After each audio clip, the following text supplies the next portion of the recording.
Okay, we might just hang about for a minute or so to let people join in.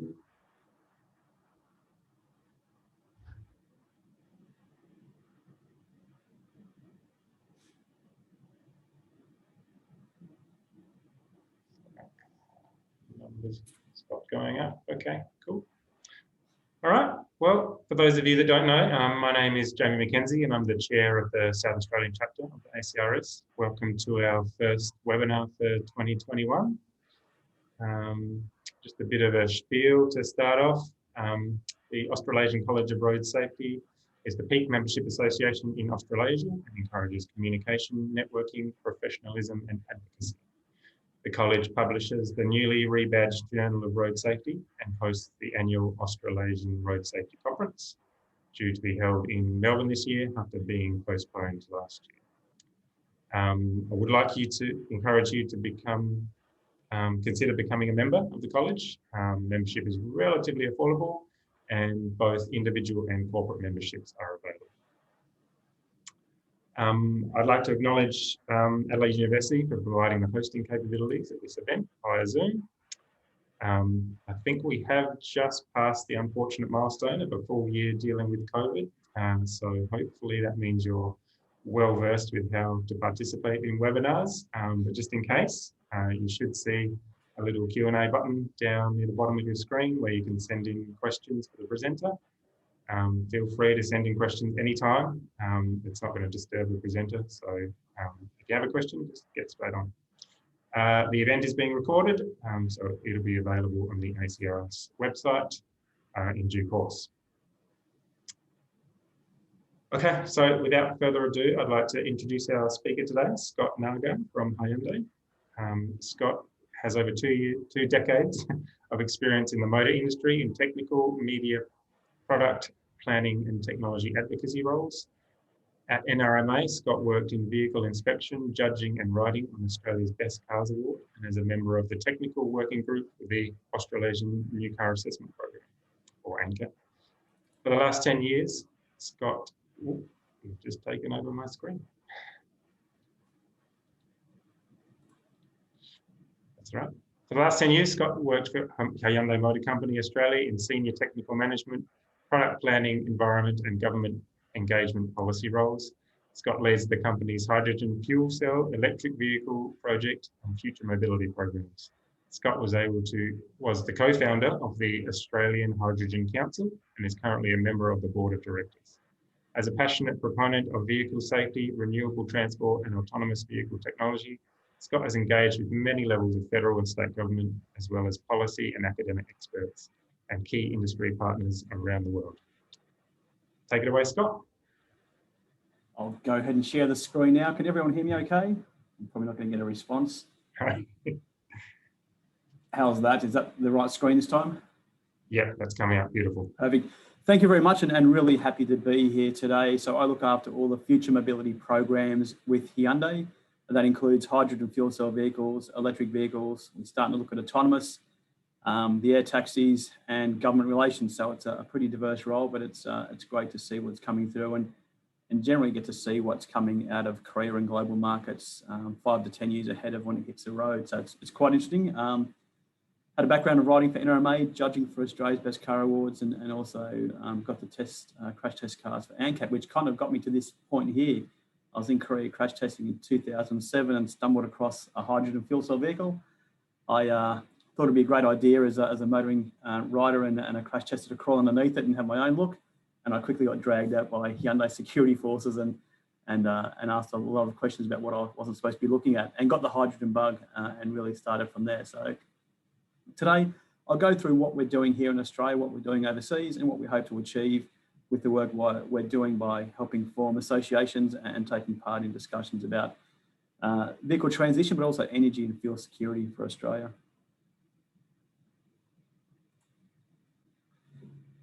So the unified vision, it's really a catalyst for change. So ensuring we work with government, we work with industry, and it's all going to benefit consumers at the end of the day. So we want to make sure that the work we're doing today in helping encourage governments to look at vehicle technology and the adoption of vehicle technology and working with industry to ensure we've got the charging infrastructure in place or the hydrogen refueling stations that are required. We've had announcements yesterday about the third last Australian oil refinery shutting down this year after the announcement of the Kwinana refinery last year. That leaves us 2 oil refineries. So fuel security is becoming a major issue in Australia. And the way to overcome that is with technology that's been adopted around the world. We are a country with great renewable assets. We should be running our transport networks now and in the future on those assets rather than relying on imported fuels. That transition is going to take time. We need to make sure that's done in a way that the vehicles are introduced safely and we know how to, contain the energy or contain the gas and also service, maintain, fire and rescue training, everything else that goes with it. So it's quite important that we take a nice, slow and steady approach, but also work hard to try and encourage infrastructure take-up. From a Hyundai perspective, we've got 3 core pillars as we move forward. Connected mobility, so working with our autonomous technology and also our connectivity. So the vehicles talk to the infrastructure, they talk to our homes, they talk to our phones, talk to everything else we do. And as we move into freedom with technology, that's moving into level 4 autonomous vehicles, having the vehicles talking to other vehicles and also roadside furniture and propelling themselves. So we did have hydrogen fuel cell vehicles during the Pyeongchang Winter Olympics 2008. I got to host a lot of guests from around Australia and around the world where we drove hydrogen fuel cell level 4 autonomous cars, 240 kilometres across the country from the Olympic Village. We stayed overnight in a coastal resort and they drove themselves back, and that was no driver input. So overtaking toll gates, freeways, navigating Olympic villages full of athletes and plenty of spectators on icy, snowy roads, and the vehicles went through that and had no incidents and worked fine. So we've got the technology, it's just a matter of how we deploy it. And probably the most important one and the most timely one is clean mobility. How do we help with the introduction of zero emission mobility on the roads here in Australia and around the world, and ensure we have the right infrastructure in place to be able to either charge those vehicles or fill them with hydrogen. From a Hyundai perspective here in Australia, we've got all levels of our technology on the road now. So we've got hybrid vehicles, plug-in hybrid vehicles, battery electric vehicles, and we've also got hydrogen fuel cell vehicles here. I do believe the cars going to Canberra had the license plates put on them this week. That station's about a year late because of COVID, but we should have it finished in the next month or 2. But the vehicles now have plates on them. And we've been running test vehicles here and corporate vehicles for a number of years. Globally, Hyundai's got 44 new eco drivetrains coming between now and 2025. 23 of those will be battery electric. The rest will be other low emission technologies and also hydrogen fuel cell. We see a big future for hydrogen, both in light and heavy vehicles, and we'll continue to work with governments and industry around the world to deploy that technology. So our Nexo fuel cell vehicle, the vehicle that will be hitting the roads of Canberra in the next couple of weeks or months, or sorry, next couple of weeks, hopefully. We've got 20 of those going into the ACT fleet. They started production in Q1 2019, and a lot of the R&D for those vehicles was also completed here in Australia. So we've done chassis development for the vehicles here in Australia. We also completed cold weather testing. We had the vehicles based here in 2017, and we set up a hydrogen refueling station at a sheep farm and completed a lot of the cold weather testing when it comes to vehicle stability, traction using European winter tyres and also summer tyres, and looking at how we control the torque delivery from the electric motor to the wheels in icy conditions. As unfortunately, that had normally be done in the Northern Hemisphere, but because of changing climate conditions, the snow farm that we use in the Northern Hemisphere shut its doors early because the snow disappeared. And New Zealand in the Southern Hemisphere snow farm didn't have a hydrogen station, so we put our hands up and prayed to the gods that we had some snow down at Thredbo when we needed it. So it was a great opportunity to do some global R&D on a future technology vehicle here in Australia. Now, the technologies we look at it's very different to what we see in an internal combustion engine today. The vehicle has 120 kilowatts of power. It's got 395 newton meters of torque, so fairly equivalent to an SUV we'd see today. It's got 666 kilometers of range. That's the WLPT figure, the real world test figure. We know from driving around we can exceed 750, 800 Ks if you're driving the vehicle like you drive an eco vehicle, which is nice and efficient. The refueling, you can see there up in the top right-hand corner, the refueling nozzle is a trigger nozzle, just like a petrol station. It's just fairly similar. The nozzle end is a bit thicker to go over the high-pressure hydrogen receptacle, and there's also infrared communication between the vehicles and the stations. They talk to each other. Each one knows what's happening, the safety protocols, the fill, temperatures, the pressures, Everything's controlled, monitored, and it's a lot safer than I think than filling up a petrol car or an LPG car today, and a lot easier. The vehicles themselves have hydrogen fuel cell stacks. You can see them up in the top left-hand corner there, and I'm not sure if I'm on screen, but I have a fuel cell stack sitting next to me here. It's a fuel cell stack out of a stationary fuel cell. There's three parts, a membrane in the middle and an anode and cathode. So that's what a stack looks like. So it's nice and simple. So there's no moving parts in the fuel cell stack. We have 440 stacks in our fuel cells, each creating 0.8 to 1 volt. So 440 volts going into the inverter and into the electric motor as we accelerate. We have a small battery to help with regenerative braking. So we can capture that on downhill using the mass of the vehicle as we're slowing down to generate energy. And then we have most of the energy just bleeding off the fuel cell into the electric motor. The tanks in the back of the vehicle, there's 3 tanks. They're a DOT 4 or type 4 hydrogen tank. They're about an inch thick of carbon fiber. They happen to look like this. So I'm not sure whether I'm on the screen or not, but the hydrogen tanks are about that thick and fairly solid. And you can see a tank just in the background behind me there. There's one over my shoulder. They're a little bit bigger than a scuba tank. Our car holds 6.33 kilos of hydrogen in total. So just over 2 kilos in each of those tanks. And there's regulators on each of the tanks. So the hydrogen's in the tank at 10,000 PSI or 700 bar. And as it moves into the first regulators, it moves down to 16 bar. As it goes to the last regulator at the front of that front tank there, it goes down to 1.5 bar. We only have high pressure hydrogen in the car to store a certain amount of energy to propel the vehicle a given distance. We don't need high pressure hydrogen to run the stack. We actually need very low pressure hydrogen. So that 1.5 bar of hydrogen goes to the front of the vehicle into a fuel cell stack and it's injected in. We also purify the air. So one of the benefits of hydrogen fuel cell vehicle, which is not spoken about, especially by manufacturers, it's probably a great marketing opportunity, is that we purify and take out 99.9% of all the fine particulate matter from the air. So as a vehicle drives, it's scrubbing the air clean. We use that air in the hydrogen fuel cell stack with the hydrogen, which is 99.99999% pure. There's a chemical reaction and we split the hydrogen back the same way we made it. So the energy goes into and powers the electric motor, and the other product that we make it from, water, goes into the exhaust and dribbles out the back with the purified air. And the way to make the hydrogen in the best form is with electrolysis using renewable energy and water, splitting the hydrogen from the water and then storing it, compressing it and dispensing it. So that's how it looks in a vehicle. Those vehicles are going to be on the road fairly soon in the ACT. We've got orders that are on a ship now coming from Queensland. They're going to head to the Queensland government, and we're holding orders for a number of other opportunities and projects that are coming up around Australia. Just about every state in Australia, including South Australia, is working on a hydrogen project. So it's quite exciting in this area.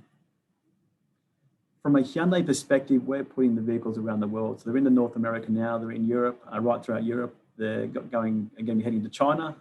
We've got vehicles through Korea. Obviously, our Japanese competitors, being Toyota and Honda, have got fuel cell vehicles in Japan and those other markets as well. But we've also got them here in Australia, and ourselves and Toyota are working hard to try and grow the industry here, encourage infrastructure deployment so we can deploy more vehicles and eventually heavy vehicles in the future.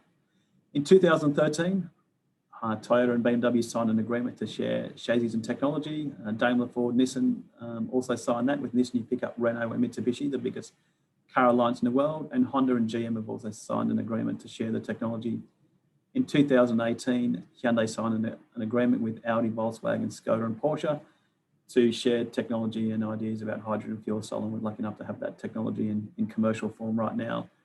In 2019, we signed an agreement with Cummins to share the technology, the fuel cell stacks, and all the patents that go behind that. So you think about what runs Cummins drivetrains, from trucks, trains, trams, ferries, commercial equipment, ships, you name it. The Cummins is right into everything. So having a partner like those guys to share our technology with means that we can build more of the same technology and have it ramped out in greater volumes around the world. And everything about production of vehicles or any kind of production is economies of scale. So the more we build, the cheaper the technology comes. So having the right partners in place means that we can build more and more of the fuel cell stacks now and in the future.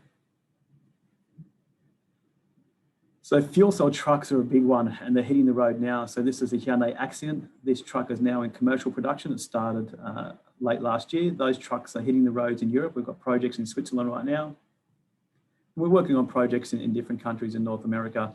throughout Europe, Korea, China, and we're also working on projects here in Australia for a Pantech type truck, but also looking at the prime movers, the Class 8 larger haul trucks as well. So those trucks you can see there, that the tanks are behind the cab. They can be 350 bar or 700 bar. Again, it doesn't matter what pressure the gas is, either the half pressure that trucks run or the full pressure that cars run. The benefit of having high pressure is it can go twice the distance. So we can run it at half pressure at 350 bar, but we can get half range at full pressure. The cars get over 666 Ks. The same with the truck, they'll do between 400 and 500 Ks at half pressure. We're looking up to 1,000 Ks at full pressure. Once those hydrogen at either pressure hits the regulators, when it goes into the fuel cell stack, it's the same pressure. So it's not a big change there. And it just depends on what the infrastructure that goes in and the operator of that infrastructure, whether they're looking at just commercial vehicles or they're looking at light and heavy vehicles where they need both pressures. Most stations I'm using in Europe have both pressure nozzles available, so you can run heavy and light vehicles on high and low pressures. So that's where trucks are currently sitting for Hyundai. We're also building buses. The fuel cell buses are on the road in Korea. We've got a massive contract for a lot of buses to be rolled out over the next 5 to 10 years in Korea. And a number of other companies, Toyota and other companies around the world, are building hydrogen fuel cell buses that are heading out. We know there's a number of manufacturers in Europe. There's a number of manufacturers in the US. And this week I got to visit a manufacturer in Western Sydney called Custom Denning, who are building electric buses now. We've got a hydrogen bus in production, but also know that Precision in South Australia and ARCC New South Wales and others have all got hydrogen electric buses in production. So it'd be great for us to run our fuel cell stacks in those buses, but the bodies will be built here just because it's what's always happened. And they bring in rolling chassis now. We'll look at that in the future, but a great opportunity to generate jobs in manufacturing and also design work to try and get those buses built on technology that's coming in.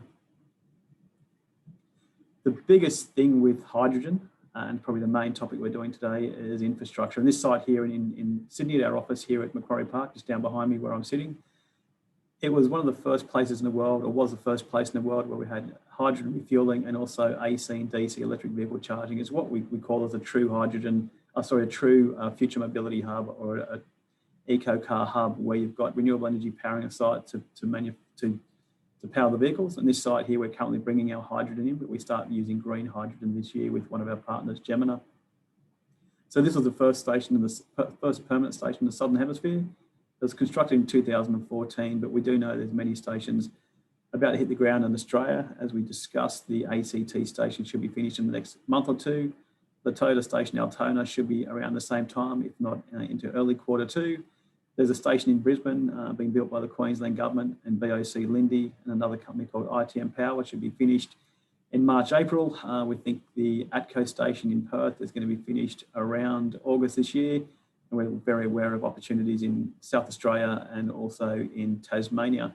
So plenty happening in the field area of stations. And as a car manufacturer that's spent a fair bit of money getting the vehicles to become Australian compliant, it is the first hydrogen fuel cell vehicle in Australia that's met Australian certification, and it's been crash tested as a 5-star ANCAP vehicle. We're very proud to get those vehicles on the road and look forward to future vehicles in the future running in Australia. The other two vehicles that are sitting there are our 2 electric vehicles, the Kona to the left and the Ion to the right. We've also got another electric vehicle coming this year. So from a Hyundai perspective, we're not holding back. We're not waiting for government transition. We're going to work with our partners in industry and also local and state governments to deploy the technology. As a global car manufacturer, we know that markets around the world are transitioning. We know the dates that the ban of internal combustion cuts in a lot of European countries and some Asian countries now, and also in California. As a global manufacturer, we need to have the technology now that's going to ensure we're selling cars in the future. We're lucky enough to have that technology that we can either share the platforms with other manufacturers, or they can buy our technology offers, but it puts us in a really good position from a Hyundai perspective to lead this globally, where we're well ahead when it comes to technology deployment for both fuel cell and EVs. So pretty exciting this year.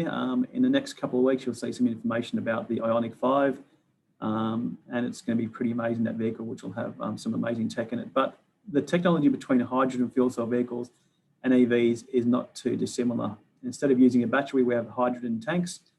But the electric vehicle and 2 of those vehicles, the Nexo there in the silver and the Kona in the greeny colour, the teal colour, both have exactly the same engine numbers, the same part number engines. The electric motor is exactly the same. A lot of the control modules are exactly the same. A lot of features from hydrogen to electric are exactly the same. It's just a different way of storing energy and using it.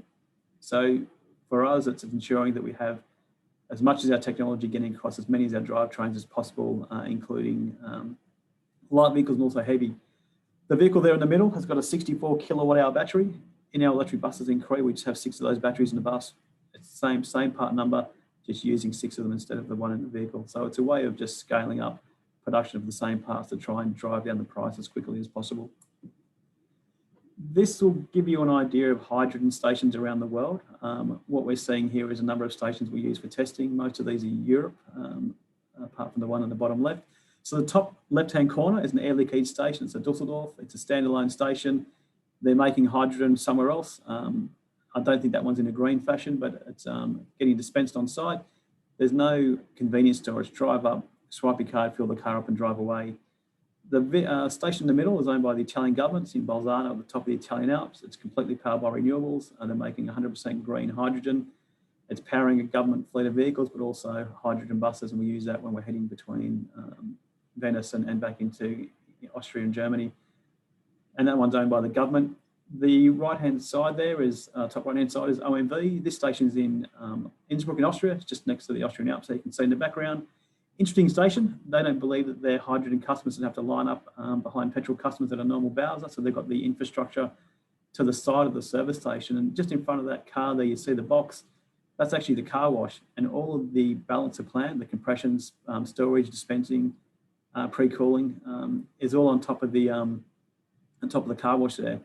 And it's quite safe to do because if hydrogen escapes, it's rising at, it's 18 times lighter than air, and it's rising at 80 kilometers an hour. So when it escapes, it's going up. So it's not going down into the car wash to all those electrical components. It's quite safe to have it sitting there in those spaces. So we see it in a number of ways. I've seen it in the US on top of canopies, on top of convenience stores. I've seen it underground and in stations in Germany. It's quite a lot of varying ways you can deploy the hydrogen infrastructure.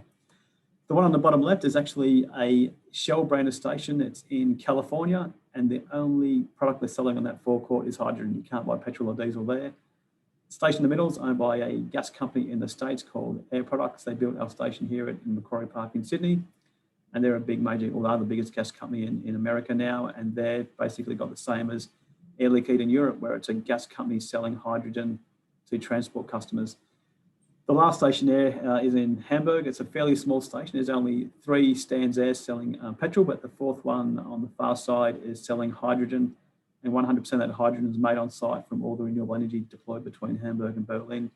It's a great station that shows on a small footprint you can have hydrogen production and dispensing in a station where there's not a whole lot of space there. So probably the main message here is that in the future, when we start filling up our vehicles with energy to propel them, whether they be heavy or light, those vehicles will be filled up at traditional oil company sites that will sell hydrogen. Now you've got big oil competing with big gas. Gas companies are the traditional manufacturers of gases. So they're going to sell hydrogen in competition to oil. And then you've got technology companies like the one at the top and the next one I'll show on the next slide, where technology companies are competing now with big oil and big gas. And what this means is there's plenty of competition for consumers, plenty of competition between industry groups. It's not just oil companies competing for a market between themselves. You've got now new industries coming to their territory, and it means greater competition and better fuel pricing in the future. Pricing in Europe at the moment, or when I was there testing, was about $9.90 a kilo right across Europe. You wouldn't pay any more than that, but we believe it's getting down to those $5 and $6 a kilo now. Angus Taylor has said here in Australia, his target is H2 under 2. So hydrogen under $2 a kilo. I'm not sure whether that's a wholesale cost or a retail cost. It's very ambitious, but let's work towards it and see what we can achieve. This next station is very interesting, and this is what we're going to see most stations deployed around the world. It's a 40-foot container, and it's a plug-and-play station. So you plug in your water, plug in your power. It doesn't matter where the water is coming from. It doesn't matter whether the power is nuclear, coal-fired, gas turbine, or renewable energy. It just needs power. It'll split the water. It'll store it, it'll compress it, it'll pre-cool it, and then you can have the dispenser on the container, or in this case, the dispenser sitting in front of it, and fill up your cars and your trucks from that. Very easy to deploy, they're not hard. We're going to start to see a few of these stations get deployed in Australia.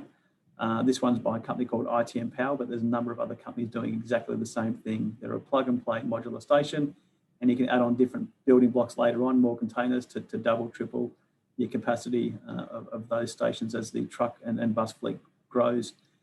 One of the things to mention, I said that our cars take 6.33 kilos of hydrogen. That takes about 3 minutes to fill. If we're filling up a bus, they're about 38 kilos of hydrogen. It takes about 10 minutes to fill, and a truck anywhere from 30 to 50 kilos, depending on the number of tanks and the distances they're traveling.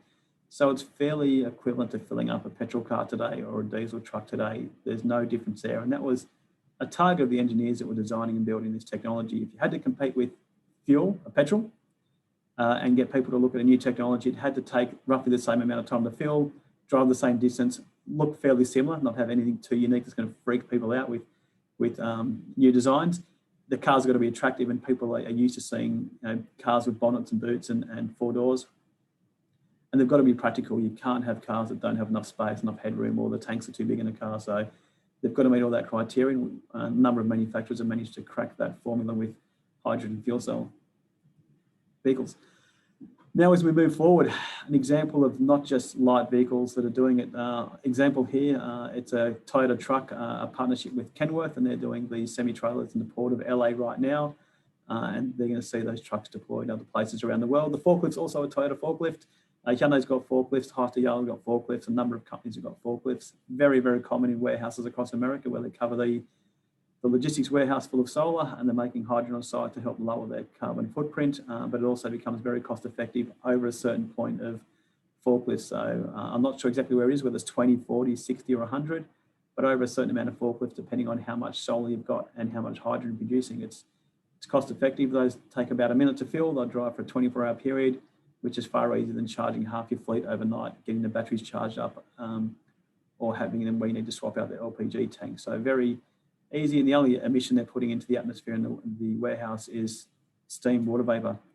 Flick a bit of Vicks on the exhaust, you have a nice smelling warehouse, and no one should have runny noses.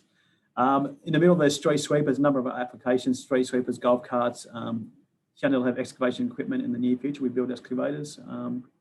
The trains there on the right-hand side, they're built by Alstom in Germany. They're running on the lines down in Saxony now. The French, the Spanish, the Italian and the UK governments all got orders for those trains. There's more being deployed. And in the UK, they're actually retrofitting current rolling stock with hydrogen fuel cell drive trains. On the right-hand side, a really good example, that bus is running in the middle of London now. It is a bus powered by, or run by a company called Tower Transit. That's actually owned by an Australian company called Transit Systems, the biggest private bus operator in Australia. And that bus, they've got 10 of those in London. They've displaced over 1 million litres of diesel. They've put no pollution into the atmosphere, which is really amazing. The Mayor of London, Sadiq Khan, said a couple of years ago at a conference I attended about buses, said that his buses can be attributed to 10,000 premature deaths a year because of the pollution coming out of them. So having zero emission buses running in that location that's also scrubbing the air clean is really good, and we hope to see more. But having an Australian company that can run buses, operate them, train the drivers, train the technicians to service them, and have fuel contracts to keep them on the road is really valuable here in Australia, and working with those guys and many more to look at bus opportunities here in Australia. As I said, there's a number of companies in South Australia and here in New South Wales who are in the process of building electric and hydrogen buses here in Australia with Australian engineering, Australian manufacturing and Australian technology. So we need to look at supporting that and getting them on the road and encourage our governments to take them up instead of importing cheaper buses from overseas. Now, probably one of the big things, and as we're talking to safety people, identification of hydrogen and electric vehicles, we think from a Hyundai perspective is critical. And what we've done here in Australia and what we're encouraging other manufacturers to do, we've done this for many years now, is have QR codes on our cars. Every vehicle that comes in the country gets a compliance plate at port.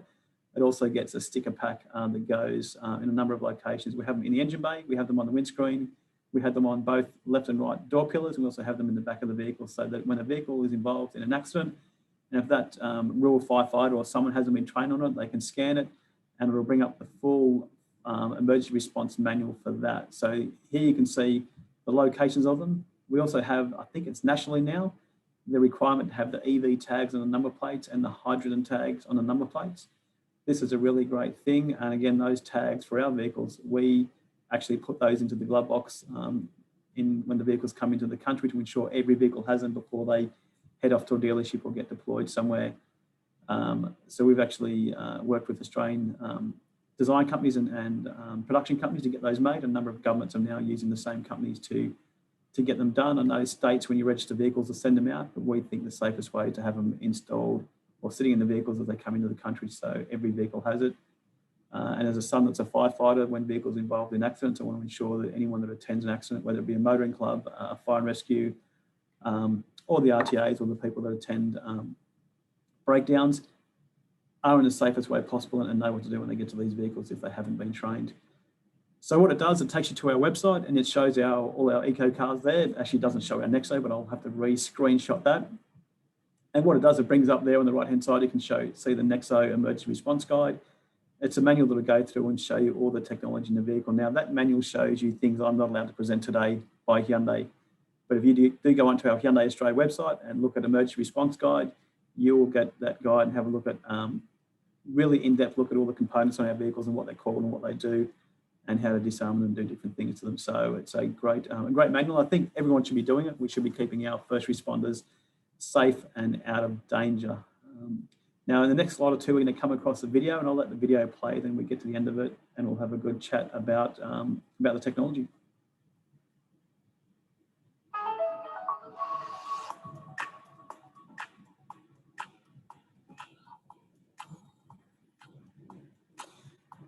This video will just go show you what Hyundai thinks the future is going to be for hydrogen, from powering light vehicles, heavy vehicles, industry, and also powering cities and countries. So everything we build with the hydrogen fuel cell stack can be scaled up to power the smallest thing to powering the biggest things like commercial shipping and industry. This will give you an idea of the fuel cell stack and what it looks like. And these are how the stacks are sitting inside the fuel cell itself. So they're laid across. There's an anode, a cathode, and the membrane. The hydrogen comes in and so does the oxygen. Chemical reaction takes place. The byproduct is water vapor. That goes out the exhaust and we create energy to power the electric motor. We can see the tanks from the back of the car. There is a very small battery that's located above the tanks.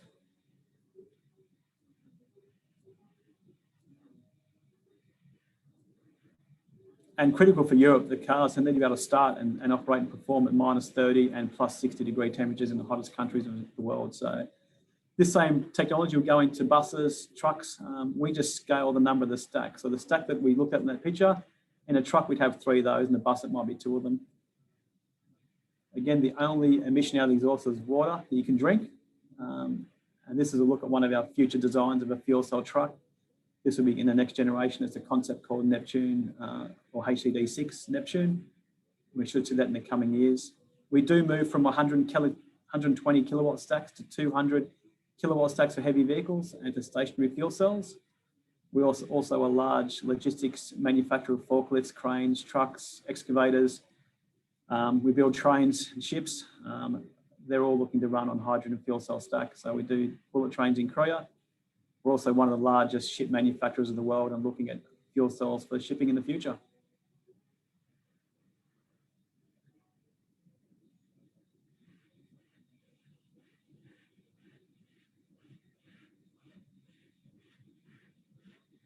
And of course, everyone's favourite drones are going to be a big thing in the future. And Hyundai has a whole air fleet arm, which is really our arm looking at drones and also air taxis.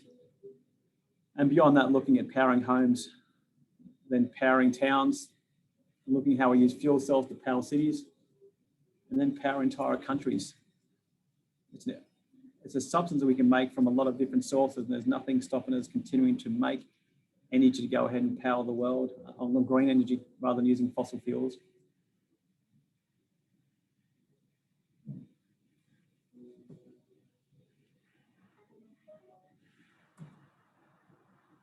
So that's really the end of the presentation. I'm really keen to take some questions about it, but planning for infrastructure is key. We need to work very closely with governments, with industry, with our corporate partners to ensure that we can get infrastructure on the ground. Capital city demonstrations are key. We're starting to see that happen now in Canberra in the coming weeks, in Victoria, Queensland, in Brisbane, and also in Perth in the first half of this year. And then we'll see more stations come on from there. But we really want to get especially South Australia, who have got a big electrolyser going in at Tonsley Park with AGIG, looking at the potential of taking hydrogen from there and running several stations around Adelaide. If you want to keep up what I'm doing and I suppose the different politicians I'm harassing or what we're doing at the moment, catch me on LinkedIn. It's probably a good place to follow what I'm doing. I don't have too much time to do much other social media than that, so it's usually a good way for my bosses here to keep track of what I'm up to and who I'm speaking with. But I'll exit out of the presentation now and we'll happily do a Q&A.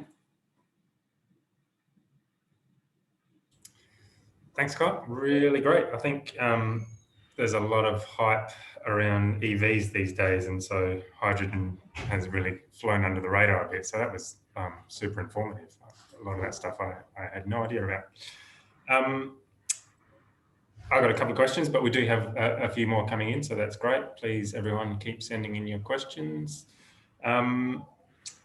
What would be the typical lifetime of a hydrogen cell?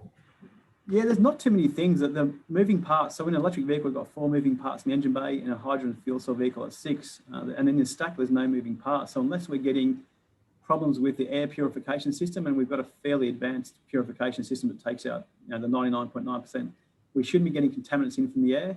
And if the electrolyzers are working correctly, or if the hydrogen is made from steam reformed natural gas, and we get our gas analyzed and for purity quite often, if we're getting in the right quality of gas and the right quality of air coming in, we shouldn't see the fuel cell stack degrade. But it's unknown from a light vehicle because they're kind of made for those commercial applications. And people say that, how often should we clean the air cleaner? Here in Australia, we don't think from a service perspective. We've got this discussion happening right now as we start to launch vehicles. We don't think we'll need to replace the air cleaners once a year or even every couple of years. These air cleaners are made for cities with pollution that you can chew on or air that you can chew on. So they're made for the Beijings, the Seouls, the Londons, the LA. So we've got a great benefit here in Australia. And every city of Australia, I look outside towards Sydney today, the air is fairly clean compared to what I deal with when I'm working in our operations overseas. So I mean, we warrant cars for a normal time. Obviously, there's door trims and hinges and all other things that they're gonna probably show wear before a stack. Yep. Okay. Great. Okay. So, question from Scott says EVs and hydrogen cars both now seem technically feasible, but EVs seem cheaper. How will the capital costs of running hydrogen cars compare with EVs? Yeah, great question. And EVs are cheaper at the moment than fuel cell, but they are still more expensive than internal combustion engines. So we're working hard as manufacturers to have as many vehicles as we can. So the platform we're launching later this year is called the E-Global Modular Platform from an EV perspective. And that platform will run small, medium and large passenger vehicles, but also small, medium and large SUVs across the Hyundai, Kia and Genesis brands. And we believe other manufacturers will start looking at that platform as well. So one platform, we can run all these different SUV and passenger segments on the one platform with the one engine, the one battery packs. So it's scaling and modularizing your components to draw down the cost and trying to use as many of those components then in our fuel cell vehicles. Everything comes down to volume. So an example on that hydrogen fuel cell stack, there's a three-way plastic. It's a plastic valve. It's a three-way valve, and we had some journalists that asked this when we had them in Korea in 2019. I keep saying last year, but no one went anywhere last year. So the year before we had them in Korea, and they said, how do we drive down the price? And the example was a three-way cooling valve with a plastic valve, just sending coolant three ways. It's about $365. So $335 US per unit if we buy them up to 10,000 units at a time. But we buy them over 200,000 units at a time. It goes from $325 down to $25 or $35. Like it comes down considerably, and you times that by every component on the car, and it becomes a lot better. I mean, one of the most expensive components on the car is the hydrogen tank. So I think I'm still on screen now. So you can see the hydrogen tank there. It's thick as carbon fiber. They're fairly solid.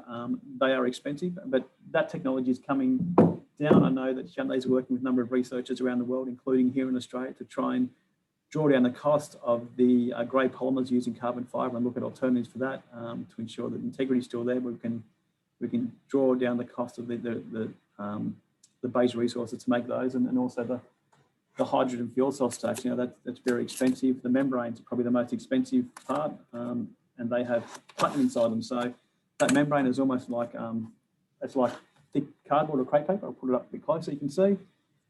It's got platinum, but we don't use too much more platinum than would be used in a large four-wheel drive today. So a four-wheel drive will have a three-way catalytic converter with platinum, palladium and rhodium in it. We don't use three precious metals. We use one, being the platinum in the stack, and we're just using a bit more than a large SUV now. We're working to draw that down further.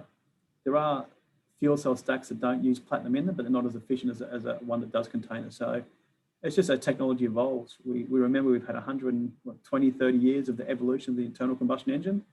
That's now coming to the end where we can't make them any cleaner. So we're kind of at the beginning, the first, or for Hyundai's fact, the first 20 years of the evolution of the internal, the hydrogen fuel cell, whether it's used for vehicles and drivelines or whether it's used for stationary applications. We're still in the early evolution of that, but it is equivalent to a petrol car now for performance, and it's zero emission. Yep, fantastic. Okay, Brett is asking, what is being done to standardise hydrogen filling connections?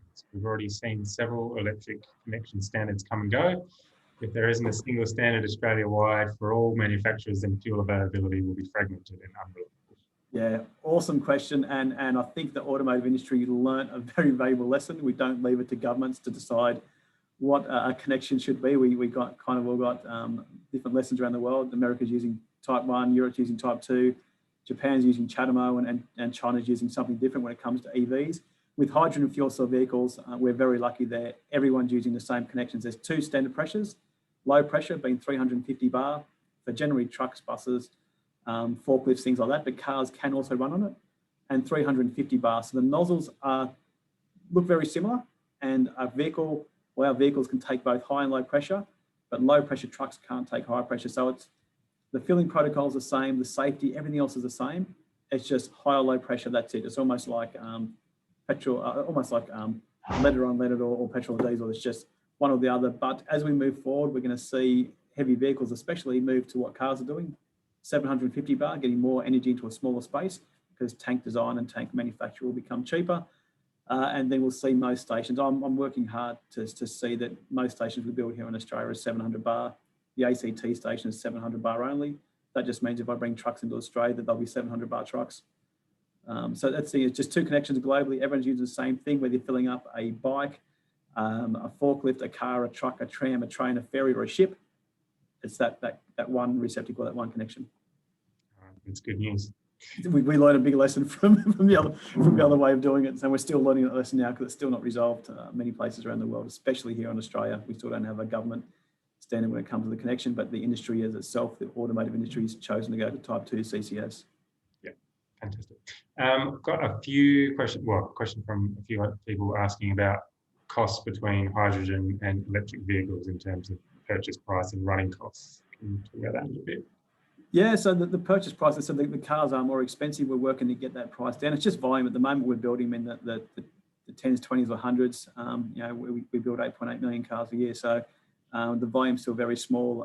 Look at some of our factories in Korea that build i30, Elantra, and the Ioniq electric car for markets around the world. It's building about 12,000 cars a day on one plant, and that factory's got about 6 plants on the one side. So a lot of cars coming out of one place onto a lot of ships and heading global. Just a matter of getting the volumes up. It's hard because the stations are more expensive, but once they're in, unlike a traditional oil company station where they need to have a refinery, or in this case where we're losing our refineries, we're importing the oil, we've got oil terminals, we've got trucks distributing the hydrogen around the country. As we have less refining here, they move further around the country. We can get plug and play stations on site in the middle of the desert, in the middle of a city.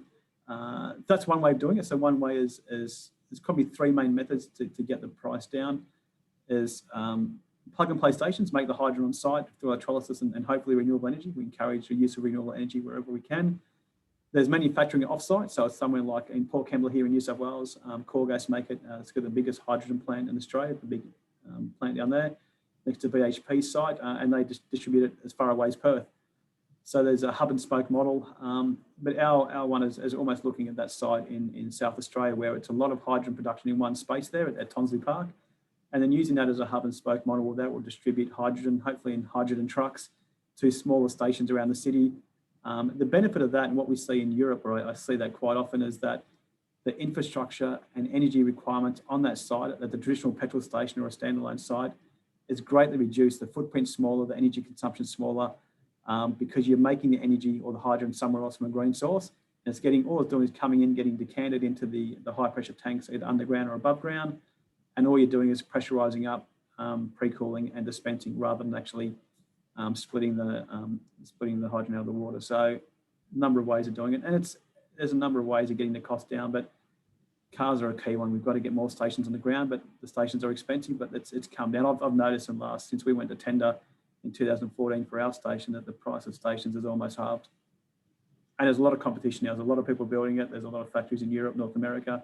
China's starting to ramp it up now. So we know what happens when they get on board, and they with the solar panel industry especially, so the difference is made there with pricing. So stations will come down in price, which means we'll be building more cars and we'll drive the cost of the cars down.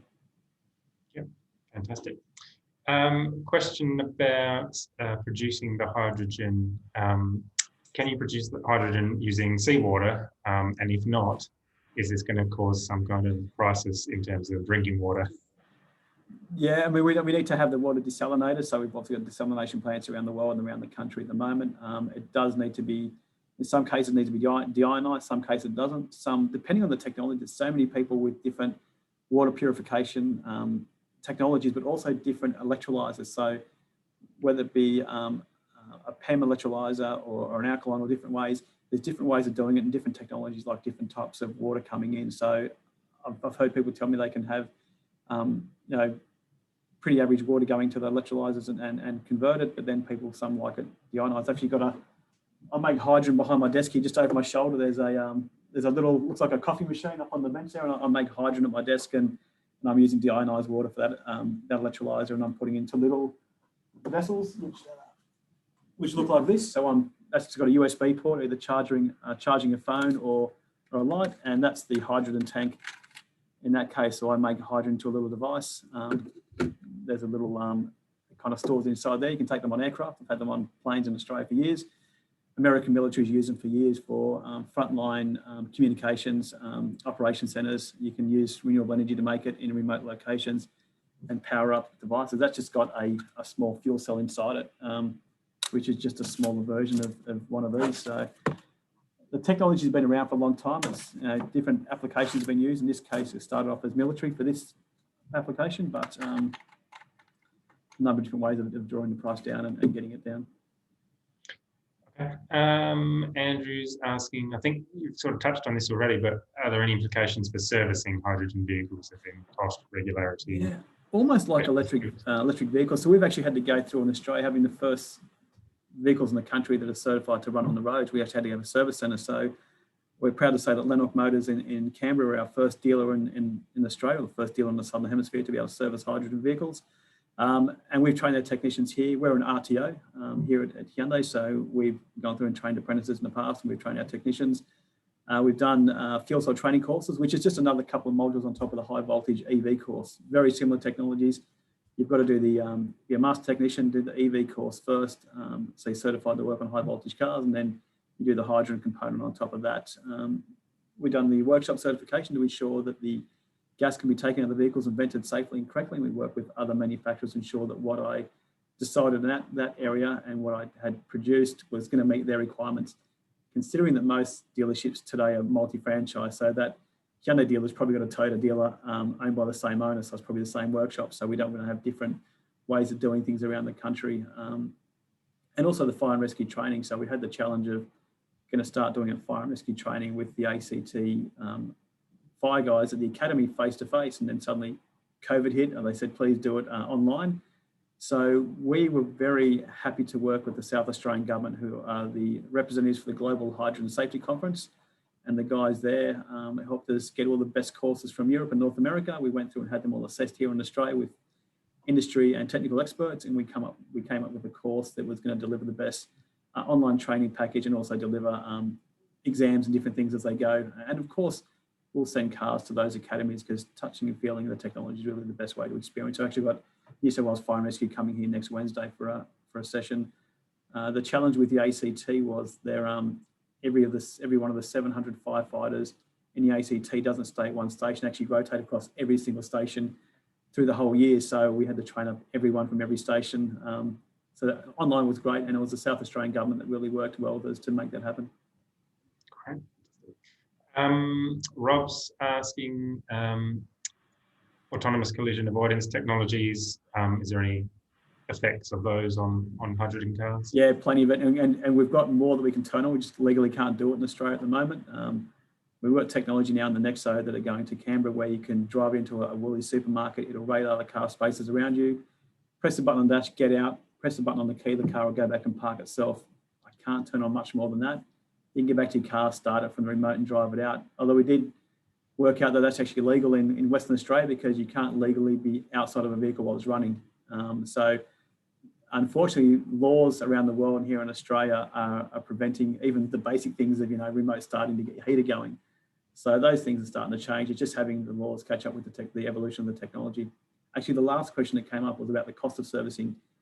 We're not replacing oil and filters. We're not replacing the big expensive things that cost you a fortune when you get your car serviced now. So really just get the vehicle in, do a safety check, check tyres, check brakes, check around the car, and off it goes. Ours is about, I think for our electric vehicles, all our electric cars and hydrogen would be the same, as about $165 once a year, that's it.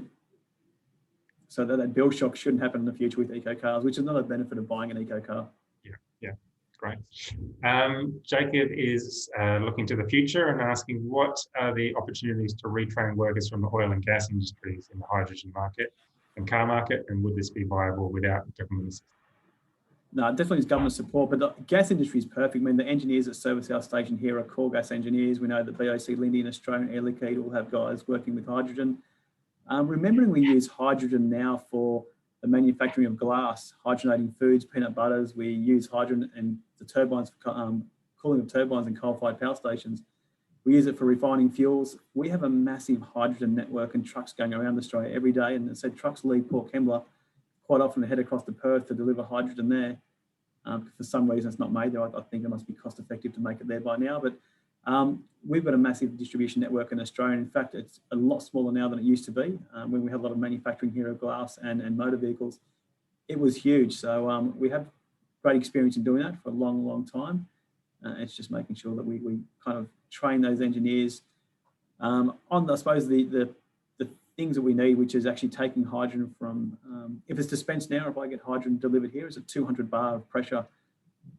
We need to get that up to 700, 800, 900 bar to cascade fill it at 700 bar into a vehicle. So it's getting those guys certified and confident with working on extreme pressures of high pressures of hydrogen. It's happening around the world. It's not anything it can't be done. It's, we're about 10 years late when it comes to hydrogen technology here. So we've got the opportunity, especially with EVs and hydrogen. Everything we do, we're not a leader in at the moment. So we have the opportunity to take the best learnings from Europe, North America, and throughout Asia, and get the technology when it's really at its peak of evolution. And that includes servicing and maintaining the equipment. Yeah, perfect. Okay. I've got a question about hydrogen versus batteries. Yeah, this one always comes up. From Elon Musk.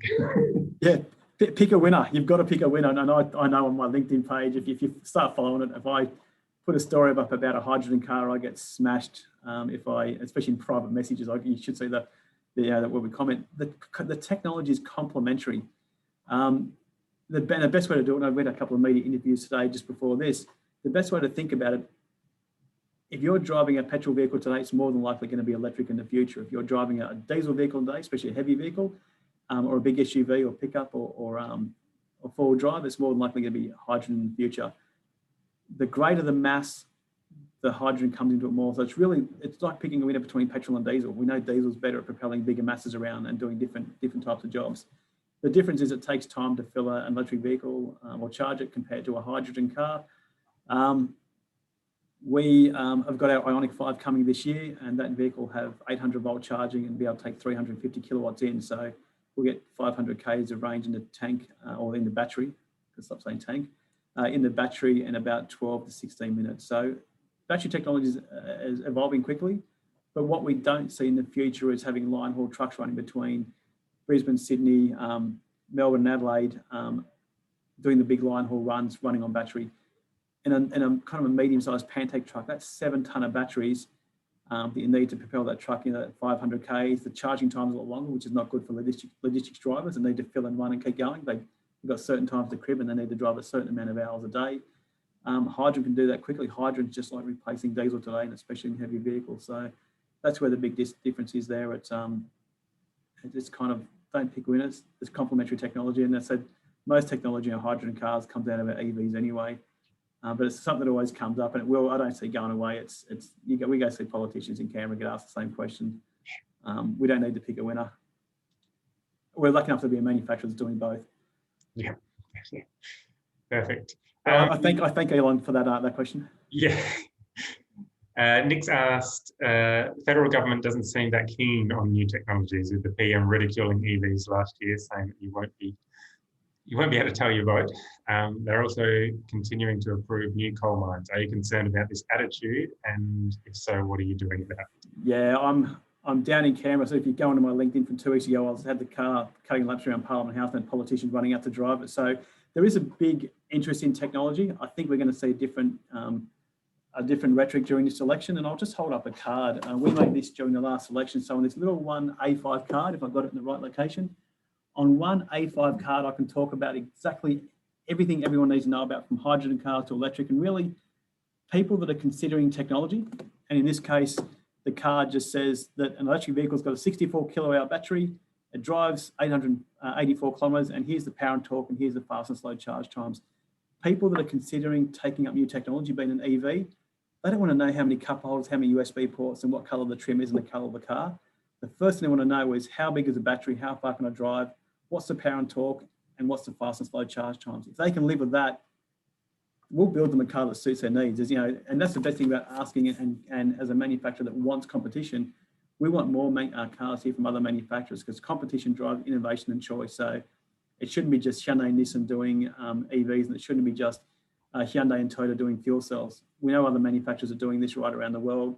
The more we get here, the more competition for consumers, the more awareness there is, the more consideration to buy, and the more the politicians start seeing what their constituents want, the more infrastructure goes in. So it's a task. I'm back down in Canberra the next couple of weeks. We think we're going to see an election before the end of this year. We've got probably 6 or 7 months to try and get the message, so that during this election campaign, we have a really good conversation about the benefits of zero-emission vehicles, both hydrogen and electric. The benefit of hydrogen and working with Austrade and the Korean government and the Korean embassy here in Australia, but especially Austrade in Korea, is that our Asian neighbours want our energy now. They're a taker of our energy, being gas and oil now, and our fossil fuels. They're asking right now, how can we buy, or how can we sign offtake agreements for your renewable energy? And South Australia is one of the leaders here, and Western Australia and Queensland. Everyone wants to make green hydrogen and export it.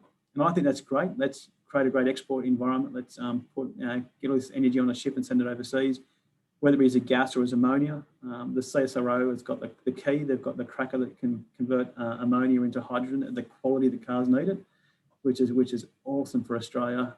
But the biggest problem is I don't want to see all that energy exported offshore and be able to buy it cheaper in Korea than I can buy it here. What are we doing for our own energy networks here? What are we doing about our own transport and fuel security for both heavy and light vehicles? Even having a vehicle powered off a traditional grid here in Australia is probably better than importing the fuel from overseas. We're down to 2, it looks like down to 2 oil refineries. I think 10 years ago we had 7. We're down to 2. Only one of those has applied for the government's stimulus package to keep those refineries going. So that means the other one's probably not in a good condition either, or not looking to stay around, because they haven't applied for any government handout. So we need to evolve. It shouldn't be a political argument about the coal-fired power stations or coal mines or anything. It's how can we fortify our fuel security here? And if other countries are at our doorstep now saying we want our green hydrogen energy to power their fleets and power their grids, why the hell aren't we doing it here for ourselves first? So we're working hard to try and encourage governments, and especially states. States are the champion here, and each of the states have got their own hydrogen strategies, led by the South Australian government. Had the first one out, and it was by the Weatherall government, and I know Tom Koutsantonis, the former treasurer, was really involved in that, and Richard Day and the guys from the Low Carbon Economy Unit. I must say I've got a great bit of respect for the people within government in South Australia, and we know them all very well and know them all on first name basis, the industry I'm saying, because you guys get it. You look at the opportunity for one, export, but also the opportunity to power your own networks and manufacture the hydrogen there and give yourselves energy independence and fuel security. So, and also an export market. So a big thumbs up if any of the guys are on the line now, because you do a great job. Anyhow, we worked with you guys to make the fire and rescue training and everything else we're doing. We've travelled together and learned things overseas together, and that's been brought back to Australia, and that's why you guys are leading. Fantastic. Well, it's yeah, really glad to hear that South Australia is leading the way. I think that's a really good way to end the presentation. Actually, yeah, really supportive. So thank you, Scott. We've reached 1 p.m. There were a lot of questions, so yeah, really popular presentation. There's a few more I didn't get to, sorry, but we will end it here. Thanks again to everyone out there.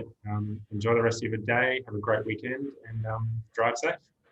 Thank you very much. And if you any questions, just flick them through on LinkedIn or just check out what we're doing. But I encourage everyone to look at who I'm following and what I'm following overseas. If you want to know more about hydrogen, probably one of the best websites in the world is the Californian Fuel Cell Partnership. It's an awesome website about vehicles, trucks, buses, cars. It's got all the documents about how much hydrogen stations cost, how much the American government or the Californian government's investing into the stations, what the returns are, what lessons they've learned. They're very open with their wins, but also their failures, and a great place to find resources to learn more about hydrogen. So check it out. Or the Australian version is the Australian Hydrogen Council, which I'm one of the co-founders and currently a board member, and support that association to try and help us shift Australia in the right direction. Have a great afternoon, everyone. Thanks again, Scott. Take it easy. See ya.